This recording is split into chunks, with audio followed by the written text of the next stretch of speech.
George Cooper's funeral was one of the most highly anticipated episodes of Young Sheldon, and quite a bit got left on the cutting room floor. Considering Young Sheldon's next to last episode was about the family patriarch's funeral, it's not surprising that the show's typical humor was in short supply. And while the showrunners were pretty competent at balancing comedy and drama, this episode saw some re-edits the creators felt were needed to really make the story sing. In an interview with Parade, showrunner Steve Holland revealed that the original plan for the episode had a standard amount of jokes, but when they watched it in editing, they realized that the humor felt really out of place. He explained, "We wanted to be very respectful of George as a character and what his passing meant to his family. I think we realized that we could give ourselves permission to be a little more serious and have a little more weight in this moment, which felt very real to us." He went on to explain that a stronger sense of realism than usual felt appropriate, and they didn't see a point in adding jokes just because it was a sitcom. The result was a truly heartbreaking episode that users on IMDb rate as the series' best. The lack of jokes allowed the characters to really show their emotional depth in one of the most difficult times in their lives.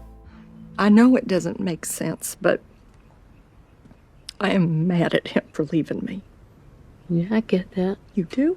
The loss of George Sr. would have major repercussions throughout both The Big Bang Theory and the Young Sheldon spin-off, George and Mandy's First Marriage, so it was wise of the show's creators to take the moment seriously. When Young Sheldon began, Sheldon and his siblings were quite young. Sheldon and his twin sister Missy started the series at the age of 9, and their older brother Georgie was 14. The actors portraying them were of a similar age, which is rather early in life to deal with some of the heavier themes of the later seasons. But as they aged, the show could mature along with them. Holland said that they were confident by this late in the show that the young actors were going to, quote, knock it out of the park when it came to this episode. Looking back, it's hard to argue with that prediction, as they clearly put some of their real feelings of sadness about the show's end into their performances. They're all fantastic, and Missy's Reagan Ravard was particularly devastating. The way each actor made the loss of goofy, genuine George Sr. feel real served the show immensely, even if it's not funny at all. Despite all that, they did sneak in one joke. George's actor, Lance Barber, has a secret cameo as one of the funeral attendees.